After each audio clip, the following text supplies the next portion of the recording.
ความหยาดน้ำกับปันเหมือจะไหนครับมือพองยามเฮาคามือหลู่มือด้านมือระหว่างมือปองตีกันตีเกี่ยวหืออำนั้นก็ไวพลาตีเฮือนแลเฮาเดียหยาดน้ำซ้อมในนั้นความหยาดน้ำกับปันเหมืออันแลเฮาคาอำบ่สุรยามยินยก็เฮาคาอำบ่สุรเอากันใส่ตื้อมันนะครับไลหันเตรียมไว้ตีเนอปรับความไวพลามันหยาดน้ำหลอดฮอซึ่งหื้อนี่เพราะว่าเผอไปยามยินมาค่ะเฮามาดูฮอกับจอมกันหนังหื้อเฮาขา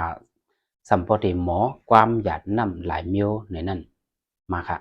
มาหลอดฮอกับจอมกันก็เปือมือยามเดียวไลปองเยียวกูโซ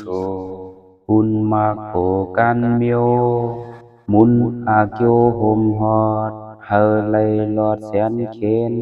ลองตั้งเป็นนามอยู่ดำดีคิวเวงคำดีจิกดำนิกปานจังจึงเมืองนิกปาน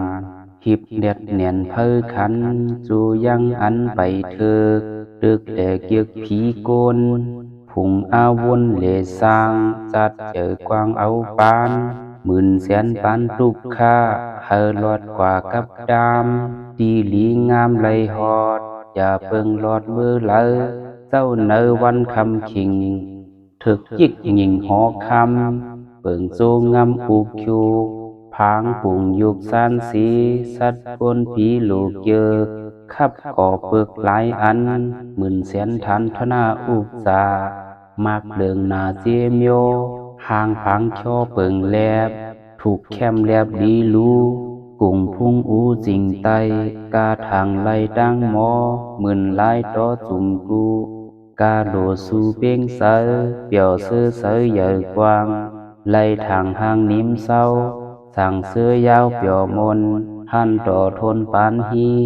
อันอำมีอำลาดอย่าไล่ลาดลาลากาต้องตาโลยาเฮอเป้สูงกว่าเต็มตันลอยตานกในจุ่มเต็มโพมุนอาเกียวใหญ่กว้างดักมาวางยืนกว่าพ่อเมเสียเกจูคมลอยปีน้องญาติกว่ากึกป้าผีกวนแม่กูเยิงสามผงผ้าเป็นโคงจอดปัดลงกูลาบกาตาพระเจงยานอย่าเฮอเกียนสักเมียวพร้อมสาธุลำลำหนังเจอตำไหลเพ่งเพ่งกันเสกำลอยตานอความหยาดน้ำอันไหนสองมีเผยยามเอายิบดื้อแลเอาเจอดื้อพยายามขึ้นการขึ้นย่องค่ะเนาะเพราะว่าพี่น้องเขาก็แล้วเนาะตีใครเมเกี่ยวเมกิ้งใครเปิดจุกเปิดลาบเนี่ยก็ในเต้นเกี่ยวเต้นลาบเจ็ดลูกวันกันเนาะมีพร้อมสงใช่ไหมครับเพราะว่าเผื่อใครไตเนี่ยลงตักเขามาสั่งกันไล่นะครับเนาะลงตักเขามาสั่งทั้งส่วนตัวค่ะเนาะนะครับเดี๋ยวเป็นเต้นขี้พึ่งค่ะนะอันนี้เต้นขี้พึ่งแจ๊ดใช่ไหมครับอ๋อเดี๋ยวเป็นจอมลูกวันเผาลูกวันมันจะก็ข้าวยำไตมันก็เด็ดเตรียมใส่ปันไล่ไตมันก็เด็ดมีปันป้าใช่ไหมครับ